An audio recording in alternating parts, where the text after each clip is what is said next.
Discussion നമുക്ക് first aid കൊടുക്കാം. പക്ഷേ കുത്തിവെക്കുകയോ എന്തെങ്കിലും നമ്മുടെ മേരത്തുണ്ടെങ്കിൽ പോലും കുത്തിവെച്ച് കഴിഞ്ഞാൽ ഇയാൾക്ക് എന്തെങ്കിലും മരണമല്ലോ സംഭവിച്ചു കഴിഞ്ഞാൽ ഉത്തരം നമുക്കാണ് പിന്നെ ഇറങ്ങി പോകാൻ പറ്റില്ല. ഓർമ്മ തനിയെ വരുന്നില്ലെങ്കിൽ നമുക്ക് അതൊക്കെ ഈ കാല് ഒന്ന് ഉയർത്തി പിടിക്കാം. നമ്മൾ കാലിങ്ങനെ പൊക്കി പിടിച്ചു കൊടുത്താൽ അപ്പോൾ കാലിൽ നിന്നുള്ള രക്തം കുറേ കൂടി ശരീരത്തിലേക്ക് വരികയും അല്ലെങ്കിൽ പൂളിയിരിക്കൽ ചിലപ്പോൾ നമ്മളിങ്ങനെ കാലിന് മുട്ട് വെച്ചിങ്ങനെ പമ്പ് ചെയ്ത് കൊടുക്കും. അങ്ങനെയുള്ള ചിലപ്പോൾ പെട്ടെന്ന് ഉണർന്നു വരും. ഞാൻ ഉണർത്തി എല്ലാം കഴിഞ്ഞ് അയാളോട് ചോദിക്കാം, നമ്മൾ വെള്ളം കുടിക്കാൻ തയ്യാറാണോ? വേണമെന്ന് പറയാൻ കൊടുക്കാം. ഇല്ലെന്നറിയോ, ഈ രോഗി ഒരു 2 മിനിറ്റ് കഴിയും വീണ്ടും മയങ്ങി. അപ്പോൾ ഈ നമ്മൾ തലകറങ്ങിയ രോഗി അല്ലെങ്കിൽ ഓർമ്മ കേട് വന്ന രോഗിയെ നമ്മൾ വിളിച്ചുണർത്തി ചെറിയ ഓർമ്മ വരുമ്പോഴത്തേക്ക് വെള്ളം കൊടുത്തുകൊണ്ടിരിക്കുമ്പോൾ വീണ്ടും ഓർമ്മ പോവുകയാണെങ്കിൽ ഈ വെള്ളം ശ്വാസകോശത്തിലേക്ക് ഇറങ്ങും. അത് കാരണം ചിലപ്പോൾ അപകടപരം മരിച്ചും പോകാം. ഡോക്ടർ എസ് ലാൽ, എബിസ് ഡോക്ടറിലേക്ക് സ്വാഗതം. This video is powered by വൈഡ്മിക്സ്. ഡോക്ടർ, ഒരു കുട്ടി അസംബ്ലിയിൽ തലയിറങ്ങി വീണാൽ എന്താണ് ആദ്യം ചെയ്യേണ്ടത്? ഇപ്പോൾ തലയിറങ്ങി വീഴുന്നത് പലപ്പോഴും സ്കൂളിൽ കാണും. സ്കൂൾ അസംബ്ലി തലയിറങ്ങി വീഴും. അല്ലാത്ത സ്ഥലങ്ങളിലൊക്കെ സംഭവിക്കാറുണ്ട്.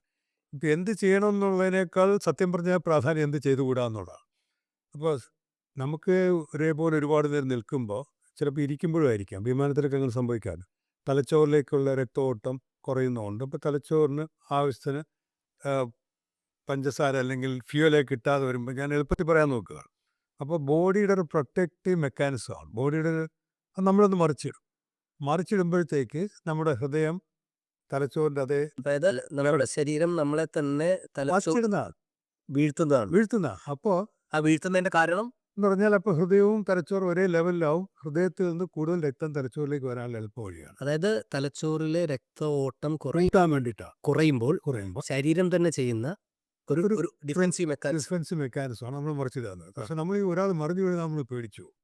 എപ്പോഴും പറ്റുന്ന പറഞ്ഞാൽ ഈ മറിഞ്ഞു വീണ ആളിന് ഓർമ്മ വരുമ്പോഴത്തേക്ക് എഴുന്നേക്കാൾ വെപ്രാളം കാണും. എങ്ങനെ ചാടി എഴുന്നേക്കാമോ?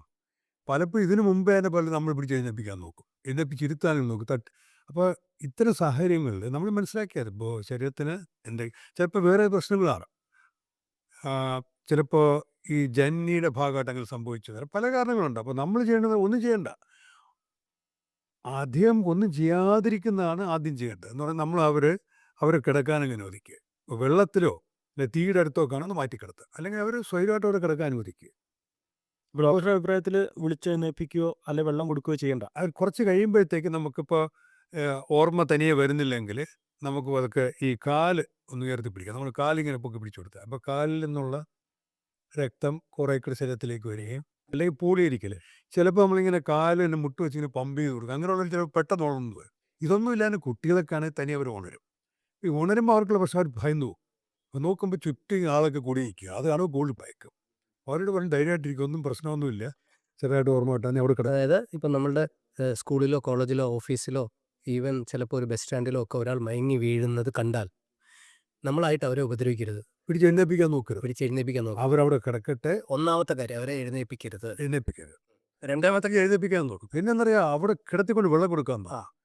അത് ഞാനിപ്പോൾ 2 ആഴ്ച മുമ്പ് ഒരു വിമാനം കയറുമ്പോഴും ഈ വിമാനം കയറിക്കൊണ്ടിരിക്കുന്ന കൂട്ടത്തിലൊരാൾ അയാൾക്ക് തലയിറങ്ങിയാൽ കുത്തിയിരുന്നു. അപ്പോൾ അയാൾക്ക് ഉടനെ അവിടെ ഇരുന്നുകൊണ്ട് പലരും വെള്ളം കൊടുക്കാൻ ഞാൻ കൊടുക്കരുതെന്ന് പറഞ്ഞു. എന്നിട്ട് ഞാൻ പിടിച്ച് കിടത്തിയിട്ട് എൻ്റെ സുഹൃത്തും കൂടെ ഉണ്ട്. ഞങ്ങൾ കാല് ഉയർത്തി പിടിച്ചു. അപ്പോൾ വിമാനത്തിൽ കയറാൻ നിൽക്കുന്ന വഴിയിലാണ്, എയറോ ബ്രിഡ്ജിലാണ്.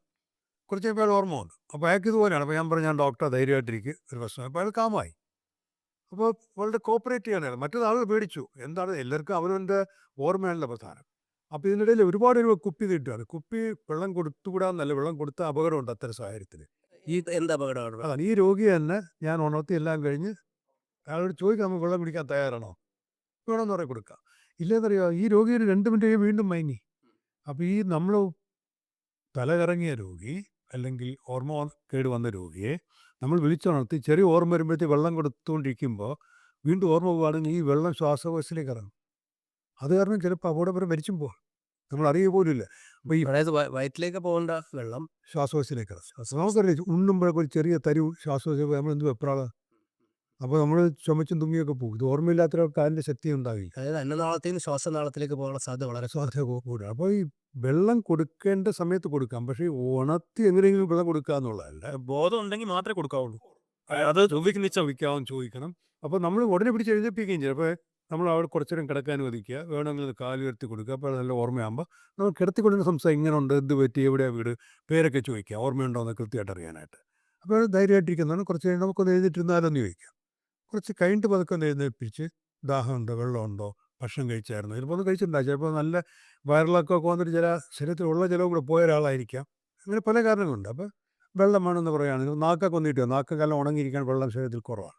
വെള്ളം പതുക്കെ സിപ്പായിട്ട് ഒറ്റയടിക്ക് എടുത്ത് കമിഴ്ത്താനും പാടില്ല, കുറേശ്ശെ വെള്ളം കുടിക്കാൻ പറയുക.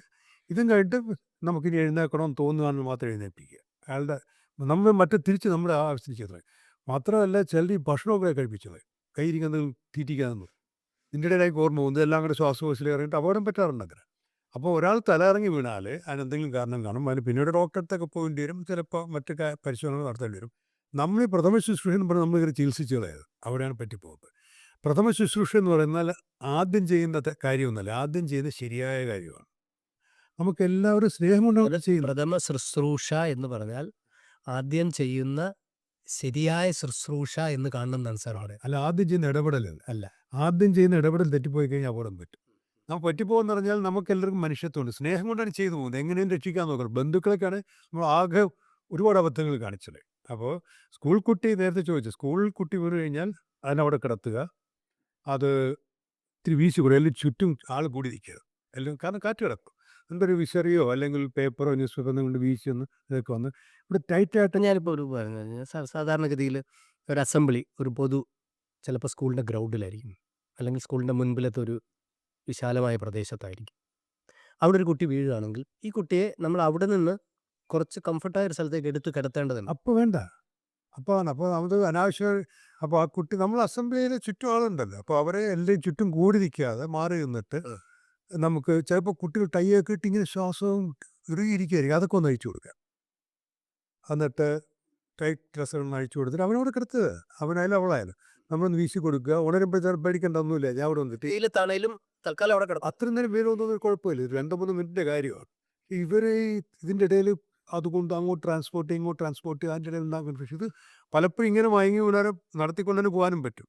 അവരൊന്ന് അവിടെ ഇരുത്തി കരുത്ത് എഴുന്നേൽപ്പിച്ചിരുത്തി സംസാരിച്ച് ഓർമ്മയുണ്ടോ നോക്കണം. വേറെ എന്തെങ്കിലും പ്രശ്നമാണെങ്കിലോ ഒക്കെ ആണെങ്കിൽ ചിലപ്പോൾ ഓർമ്മയും കൺഫ്യൂഷനൊക്കെ വരും. ഇത് വളരെ നോർമലാക്കിയിട്ട് വെള്ളവും കൊടുത്ത് അത് എഴുന്നേൽപ്പിച്ച് കൊണ്ടുപോയാൽ മതി.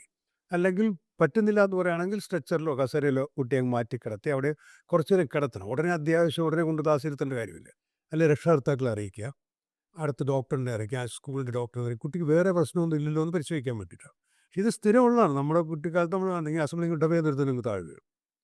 അത് നമ്മൾ പിന്നെ എല്ലാം കൂടെ കയറി ഇടപെടലാണ്, അതിൻ്റെ ആവശ്യമില്ല എന്നാണ് ഞാൻ പറയുക. ഇടപെടുന്നതുകൊണ്ടാണ് പലപ്പോഴും മോശമായി. ഈ ബോഡി തന്നെ ചെയ്യുന്ന ഒരു ഓട്ടോമാറ്റിക് മെക്കാനിസം. അത് തലച്ചോറിലേക്ക് രക്തം കിട്ടാനായിട്ടാണ്.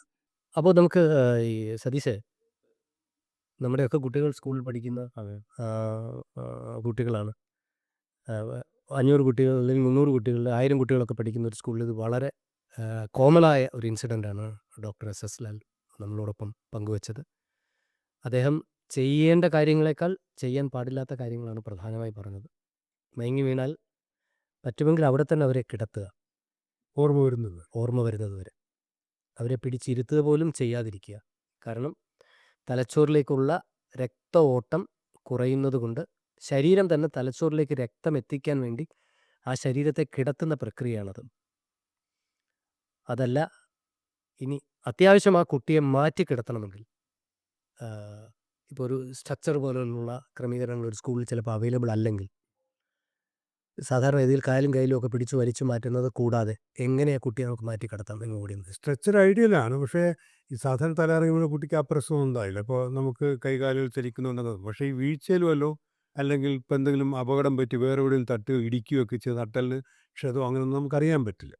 അപ്പോൾ അങ്ങനത്തെ എന്തെങ്കിലും വേദനയോ അല്ലെങ്കിൽ ഓർമ്മ വെട്ടം കിടക്കുക, തലയടിച്ചിട്ടുണ്ടാവും ചിലപ്പോൾ ഒരു കല്ല്, നമ്മൾ അറിയുന്നില്ല, തലച്ചോറിനകത്ത് രക്തസ്രാവം ഉണ്ടാവും. അപ്പോൾ നമ്മൾ ഓർമ്മയില്ലാത്തൊരു കുട്ടിയെ നമ്മൾ ഇങ്ങനെ പിടിച്ചു നടത്താനോ അല്ലെങ്കിൽ തൂക്കിയെടുത്തുകൊണ്ട് പോകാൻ നോക്കരുത്. പിന്നെ അങ്ങനെ സ്ട്രെച്ചർ തന്നെ സ്ട്രെച്ചറിൽ കൊണ്ട്, സ്ട്രെച്ചർ ഇല്ലെങ്കിൽ ഒരു പുള്ളിക്ക് മാറ്റി വെച്ച് ചിലപ്പോൾ ഒരു കതക് കാണും, നമ്മുടെ വളയാത്തൊരു പലക അതുപോലത്തെ പ്രതലത്തിൽ കുട്ടിയെ എടുക്കുന്നത് എല്ലാം കൂടെ 2 സൈഡിൽ നിന്നും കൂടെ പൊക്കിയെടുത്ത് നടു വളയരുത്.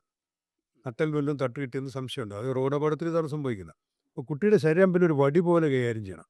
ഒരു തടി കഷ എടുത്ത് വയ്ക്കുന്ന കണക്ക് തന്നെ കുട്ടിയെ എടുത്ത് വയ്ക്കണം, ഒരു പലകയിലെല്ലാം വെച്ചിട്ട്. അപ്പോൾ പിന്നെ ശരീരം അനങ്ങില്ലല്ലോ, അപ്പോൾ അങ്ങനെ കൊണ്ടുമാറ്റാം. പക്ഷേ അതൊക്കെ ഉടനെ അടിയന്തര ശുശ്രൂഷയ്ക്കും ചികിത്സയ്ക്കുമുള്ള സംവിധാനം കൊണ്ടാണ്. കുട്ടി ഉണരുന്നില്ലേ മറ്റെന്തെങ്കിലും കാരണം കൊണ്ടാണ്. ആവശ്യമില്ലാത്ത ഇടപെടലുകൾ ഒഴിവാക്കുക. വെള്ളവും ഭക്ഷണവും നിർബന്ധിച്ച് കൊടുക്കരുത്. അതാണ് പലപ്പോഴും കൂടുതൽ അപകടം ഉണ്ടാക്കുക അവിടെ. ഡോക്ടറുടെ യാത്രകളിൽ എപ്പോഴെങ്കിലും ഇങ്ങനെ മയങ്ങി വീണ ആർക്കെങ്കിലും ഒരു ഫസ്റ്റ് എയ്ഡ് ചെയ്യേണ്ട അവസരം വന്നിട്ടുണ്ടോ? ഒരു ഡോക്ടർ എന്ന നിലയ്ക്ക് എപ്പോഴും വേണ്ടി വരും ഇത്. ഒരു മാസത്തിന് ഒരു പ്രാവശ്യമെങ്കിലൊക്കെ സംഭവിക്കാം. ഞാൻ ഒരുപാട് വിമാനയാത്ര ചെയ്യുന്നുണ്ട്. വിമാനങ്ങളിലത് സ്ഥിരം സംഭവിക്കാറുണ്ട്. എനിക്ക് ഏറ്റവും ഓർമ്മ വരുന്നൊരു വളരെ ദീർഘദൂര വിമാനമാണ്. ആ യാത്രയിൽ 2 പേരെ സഹായിക്കേണ്ടി വന്നു. എമർജൻസി ലാൻഡ് ചെയ്യിക്കേണ്ടി വന്നു. അതിന് മുമ്പായിട്ട് ഞാൻ സിംഗപ്പൂരിൽ നിന്ന് ആംസ്റ്റർഡാമിലേക്കുള്ള വിമാനമായിരുന്നു. ഞാൻ തിമോറിൽ വർക്ക് ചെയ്യുന്ന കാലമാണ്. ഞാൻ രാത്രിയാണ് ഈ വിമാനം. ഒന്ന് മയങ്ങിയിട്ടുണ്ടാവും. അപ്പോഴത്തെ അനൗൺസ്മെൻറ്റ് കേട്ട് ഡോക്ടർമാരാരെങ്കിലും ഈ വിമാനത്തെ വന്നു. അങ്ങനെയാണ് അവർ അനൗൺസ് ചെയ്തത്. അപ്പോൾ ഞാനുണ്ടെന്ന് പറഞ്ഞപ്പോൾ എയർ ഹോസ്റ്റസ് കൊണ്ടുപോയി. അപ്പോൾ നോക്കുമ്പോൾ ഒരു പ്രായമുള്ള ദമ്പതികളാണ്. ഒരാൾ മയങ്ങി ഓർമ്മ പോയി ഇരിക്കുക.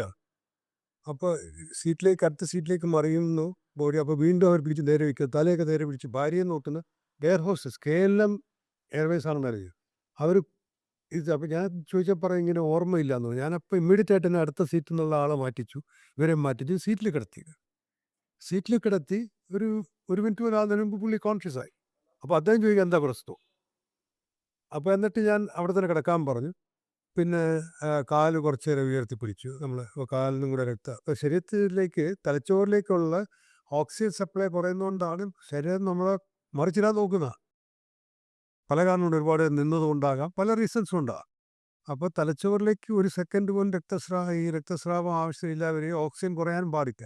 അപ്പോൾ ബോഡി നോക്കുന്നത് മറിഞ്ഞ് വീഴുമ്പോൾ ഹൃദയവും തലച്ചോറ് ഒരേ ലെവലിലാകുമ്പോൾ തലച്ചോറിലേക്ക് കൂടുതൽ രക്തം വരും. അപ്പോൾ നമ്മളതിന് തടസ്സപ്പെടുത്തുക.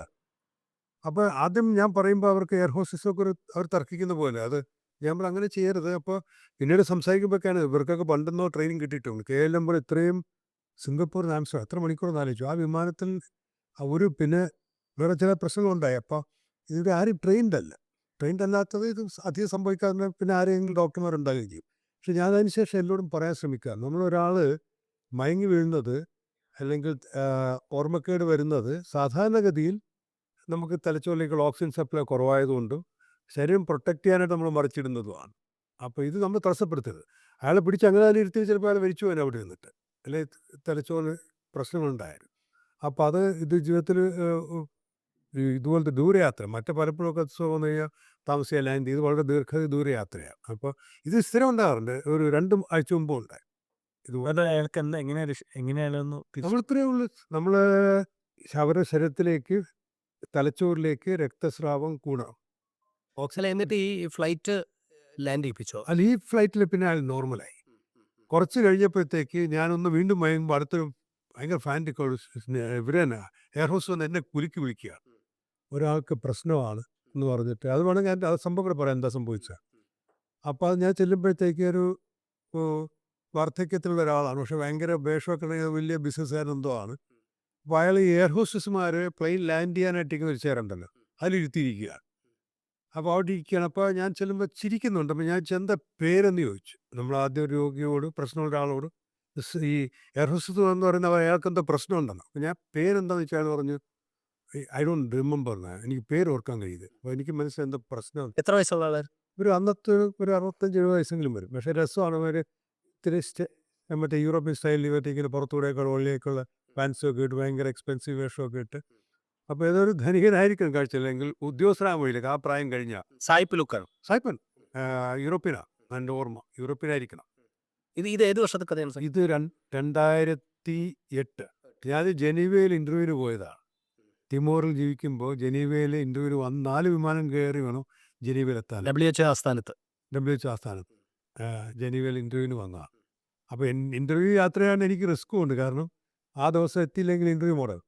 പക്ഷേ അപ്പോൾ ഇദ്ദേഹത്തോടൊപ്പം ഞാൻ ചോദിച്ചത് എന്താണെന്ന് വെച്ചപ്പോൾ ഒന്നും ഓർമ്മ വരും. ചിരിക്കുന്നുണ്ട് ചെറുതായിട്ട്. ഞാൻ കിടക്കണമെന്ന് താഴെ കിടത്തി കഴിയുമ്പോൾ അയാൾ ജന്നി വരാത്തതായി.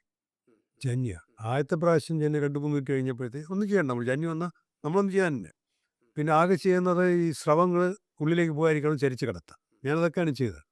അപ്പോൾ ജന്യ മാറി കഴിഞ്ഞാൽ വീണ്ടും ആളെ നോക്കി ചിരിക്കുന്നു, എന്തോ സംസാരിക്കാൻ ശ്രമിക്കുന്നു. 2 മിനിറ്റ് വീണ്ടും ജന്യുക. പിന്നെ ഇത് അങ്ങനത്തെ ഈ സ്റ്റേറ്റസ് എപ്പിലെപ്റ്റിക്കസ് ഒരു അവസ്ഥയുണ്ട്, ഈ തുടർച്ചയായ ജന്നി.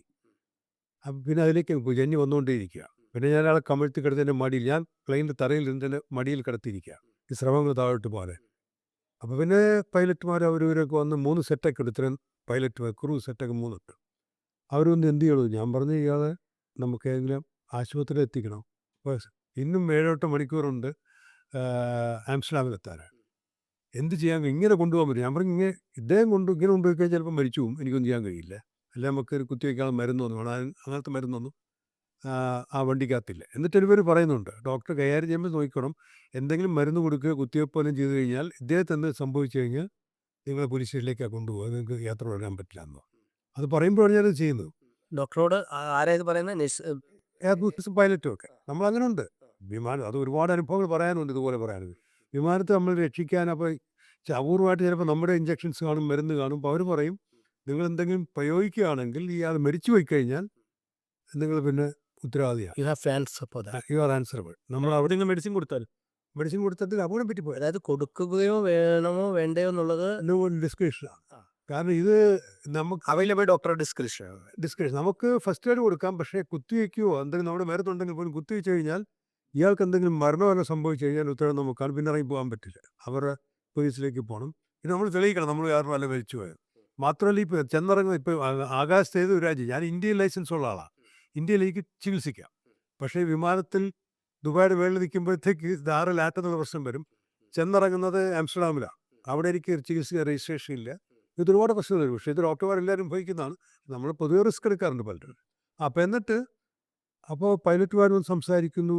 അപ്പോൾ എൻ്റെ അടുത്ത് പറഞ്ഞത് എത്ര 500 മറ്റേ പേരുണ്ട്, ഇവരെല്ലാം ഫ്ലൈറ്റ് മിസ്സിങ്. കാരണം ആംസ്റ്റർഡാമിലേക്ക് പോകുന്ന ആരും അവിടെ പോകാൻ കുറച്ച് പേരാണ്, എല്ലാവരും വേറെ വിമാനം പിടിക്കാനാണ്. ഇത്രയും പേർക്ക് കണക്ഷൻ മിസ് ചെയ്യും. അപ്പോൾ ഞാൻ പറഞ്ഞു ഇത്രയും പേരെ കണക്ഷനാണ് ഒരാളുടെ ജീവനാണോ എന്ന് നിങ്ങൾ തീരുമാനിക്കും. എന്നെ സംബന്ധിച്ച് ഒരാളുടെ ജീവനാണ്, ഇവർ മരിച്ചു പോകും. അപ്പോൾ അവർക്ക് ആ കൺഫ്യൂഷനായി. പിന്നെ ആംസ്റ്റർഡാമിലേക്ക് അവർ ഡോക്ടർമാരെ കണക്ട് എന്നെ കോക്പിറ്റിലേക്ക് കൊണ്ടുപോയി. കോക്പിറ്റിൽ കൊണ്ട് ഞാൻ അവരുമായിട്ട് സംസാരിച്ചു. അപ്പോൾ അവർ കമാൻഡ് എനിക്കിതോ ഈ ഡോക്ടർ പറയുന്ന പോലെ ചെയ്യാൻ ക്രൂ നിർദ്ദേശം. അപ്പോൾ ഞാൻ പറയാൻ എമർജൻസി ലാൻഡ് ചെയ്യണമെന്ന് പറഞ്ഞു. ഇത് ബസ്സാണ് ചവിട്ടി നിർത്താൻ പറ്റില്ലല്ലോ, ഇത് ദുബായ് അവർ സംസാരം ഇത് ഒരു മണിക്ക് ഒരുപാട് ദുബായും കഴിഞ്ഞ് പോയി. പിന്നെ ഇവർ പെർമിഷൻ എടുക്കണം, പെർമിഷൻ എടുത്താലേ തിരിച്ച് പോകാൻ പറ്റും. പെർമിഷനൊക്കെ എടുത്ത് തിരിച്ചു പോയി. ലാൻഡ് ചെയ്തപ്പോൾ എയറോ ബ്രിഡ്ജിൽ ഒരുപാട് ദൂരെയാണ് ലാൻഡ് ചെയ്തത്. അപ്പോൾ പിന്നെ ആംബുലൻസ് ഇങ്ങോട്ട് വരികയാണ്. രസമുള്ളതെന്ന് പറഞ്ഞാൽ ആംബുലൻസ് വന്ന ഡോക്ടറിനും വലിയ ബോധമില്ലാത്ത ഡോക്ടറാണ്. അയാൾക്കൊരു ഞരമ്പിന് കുത്തിവയ്ക്കാൻ പറയുമ്പോൾ എനിക്ക് പാടില്ലാത്ത കൂടെ വന്ന ടെക്നീഷ്യൻ മലയാളിയാണ്. ഡോക്ടർ ആലല്ലോ എന്ന് ചോദിച്ചാൽ അവർ ടി വിയിൽ കണ്ടിട്ടുള്ളവരാണ്. രസമുള്ള അനുഭവമാണ്. അപ്പോൾ ഡോക്ടർ ആലെന്ന് വെച്ചപ്പോൾ ഇയാൾ ഇയാൾക്കൊന്നും അറിയില്ല. ഡോക്ടർ വരുമ്പോൾ ഞാൻ വാങ്ങിച്ച് IV കൊടുത്തു. ആ സിസ്റ്റർക്ക് ഇത് കാണുന്നുണ്ടോ ഈ പ്രോഗ്രാം ഒരു പക്ഷേ.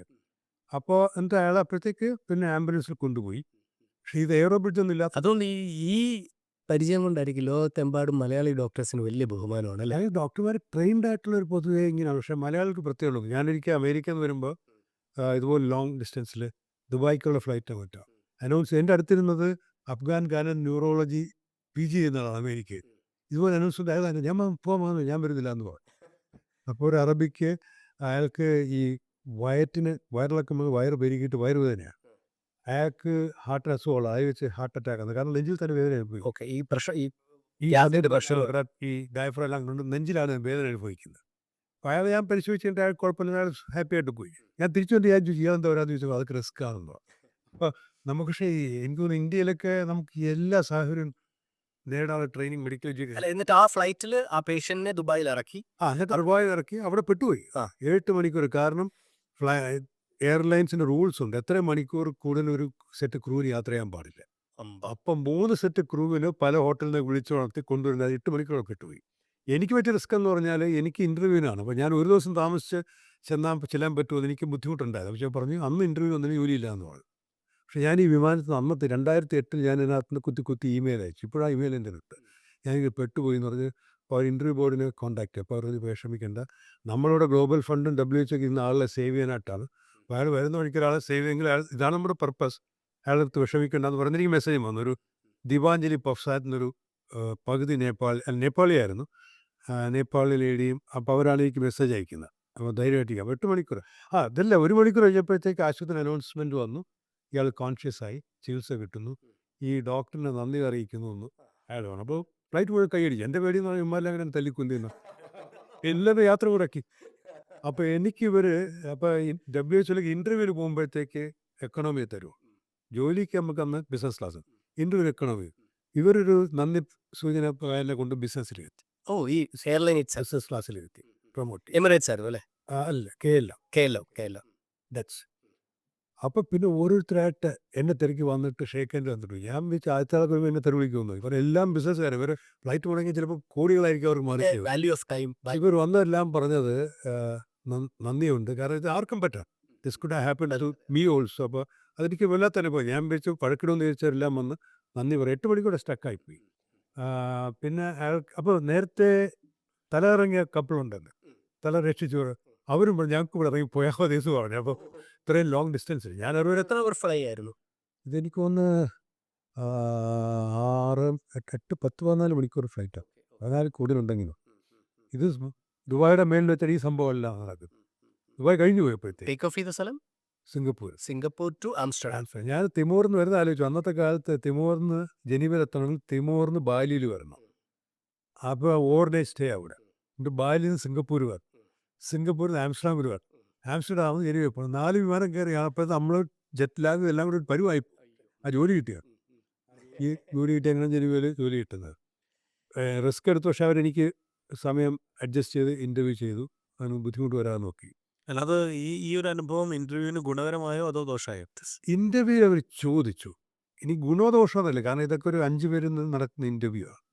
5, ഒരാൾ ശ്രീലങ്കക്കാർ, ഒരാൾ ബ്രിട്ടീഷ്, ഒരാൾ അമേരിക്കൻ, ഒരാൾ ജാപ്പനീസ്, അങ്ങനെ 5 പേരുടെ പാനലാണ് ഇൻ്റർവ്യൂ ചെയ്യുന്നത്. അവർ ചോദിച്ചു എന്താ സംഭവിച്ചെന്ന് ചോദിച്ചു. ഞാൻ ഈ സംഭവം ബ്രീഫായിട്ട് വെച്ചു. എനിക്ക് എൻ്റെ വിചാരം ഇവരെങ്ങനെ പെരുമാറുമെന്ന് അറിയില്ല. പക്ഷേ അവർ തുടക്കത്തിലേ പറഞ്ഞു നമ്മൾ we are here to save lives, WHO global fund എല്ലാം നിങ്ങളത് ഡെമോൺസ്ട്രേറ്റ് ചെയ്തിട്ടാണ് വന്നിരിക്കുന്നത്. ഒരു പോസിറ്റീവായിട്ടൊരു പറഞ്ഞു. ഒരു കാരണമായിരിക്കും, പക്ഷേ എനിക്കതിരിക്കുന്നത്. പക്ഷേ ഇപ്പോഴും ഈ എൻ്റെ ബോസാരൻ ജപ്പാൻകാരൻ കഴിഞ്ഞ വർഷം അവസാനം ഞാൻ ജക്കാർത്തയിലൊരു ഇൻ്റർനാഷണൽ കോൺഫറൻസ് നടത്തിയാണ്, മെഡിക്കൽ കോൺഫറൻസ്. ഞാൻ വർക്ക് ചെയ്യുന്ന ഏരിയയായിട്ട് ബന്ധപ്പെട്ട്. അപ്പോൾ ഈ ജപ്പാൻകാരനെ വിളിച്ചിരുന്നു. അദ്ദേഹം ഒരുപാട് പേർ വിളിച്ചിട്ട് പറഞ്ഞു ഞങ്ങൾക്ക് ഈ ഡോക്ടറോട് ഇഷ്ടമെന്ന് പറഞ്ഞാൽ വരുന്ന വഴിക്ക് ഇൻ്റർവ്യൂ റിസ്ക് ചെയ്തെന്നാണ്. കാരണം എനിക്ക് ഇൻ്റർവ്യൂ പോയില്ല, ആ ജോലി പോകും. ഇപ്പോൾ ജീവിതത്തിൽ നമ്മുടെയൊക്കെ ഡ്രീമാണ് ജനുവരി ജോലി കിട്ടുക എന്ന് പറയുന്നത്. അപ്പോൾ ആ റിസ്ക് എടുത്തു എന്നൊക്കെ പറഞ്ഞ് അവർ വലിയ മഹത്വം. നമ്മൾ ഈ ഡോക്ടർ ആയതുകൊണ്ട് എന്നും ചെയ്യുന്നതാണ്. എപ്പോഴും വേണ്ടി വരും, എല്ലാ വിമാനത്തിലും വേണ്ടി വരാറുണ്ട് പലപ്പോഴും. പിന്നെ ജനുവൽ തമാശയുണ്ട്. അതെനിക്ക് ഞാൻ കയറുന്ന വിമാനത്തിൽ എന്തെങ്കിലും ഈ പ്രശ്നം കാണും. അപ്പോൾ ജനുവൽ കൊളീഗ്സ് പറയില്ല ആളുടെ കൂടെ പോകരുത്, വിൽക്കാതെ വഴിയിലാക്കുമല്ല, സമയത്ത് എത്തൂല എന്നൊക്കെ കളിയാക്കി പറയാം. പക്ഷെ അതൊരു വലിയൊരു ഇപ്പോഴെന്നെ അത് ഓർത്ത് ആൾ പറയുന്ന ഒരു സന്തോഷമാണ്. ഇത് സ്ഥിരം സംഭവിക്കുക. എന്നാളൊരിക്കൽ അന്ന് IU സന്ധ്യമാരാണെന്ന് തോന്നുന്നു. കാരണം അപ്പുറം ഇരിക്കുമ്പോഴത്തേക്ക് ഇതുപോലെ ഒരാൾ, അത് ഡൽഹി ട്രിവാൻഡ്രം, ഒരാൾ ഓർമ്മ വിട്ടുപോയി. ഇതുപോലെ എന്ത് ചെയ്യണമെന്ന് അറിയാൻ വയ്യാതെ. അപ്പോൾ അങ്ങനെ സന്ധ്യ മാഡത്തിനൊക്കെ നേരിട്ട് പരിചയപ്പെടുന്നതൊക്കെ. അപ്പോൾ ഡോക്ടർ ഉണ്ടായത് നന്നായത്, കാരണം ഞാനൊരു ഡോക്ടർ ഉണ്ടായിരുന്നു അതിനകത്ത്. പിന്നെ എയർലൈൻസുകാർ പറയുന്നത്, ഞാൻ ചോദിക്കും നിങ്ങൾ ഇത്രയും ഫസ്റ്റ് എയ്ഡൊക്കെ ട്രെയിൻഡ് അല്ല, സിസ്റ്റം ഇല്ല, എങ്ങനെയെങ്കിലും ഒരു ഡോക്ടർ ഈ വണ്ടിക്കകത്ത് കാണും, ഏത് ട്രൈ ചെയ്യും ഒരു ഡോക്ടറെ ഇൻസ്ട്രക്ഷൻ. അവർ പറഞ്ഞ പ്രോബബിലിറ്റി പോയാൽ എപ്പോഴും ഡോക്ടർ, ചിലപ്പോൾ ഒരു നഴ്സായിരിക്കും, നഴ്സെങ്കിലും കാണും, പക്ഷേ ഡോക്ടർ സാറിനെ കാണുമെന്നാണ് പറയുന്നത്. ചിലപ്പോൾ ഒരുപാട് പേരാണ്, ചിലപ്പോൾ ഒരു വരുമ്പോൾ 4 ജോലിയും കൂടി വരും. This video is powered by Medimix. Thank you.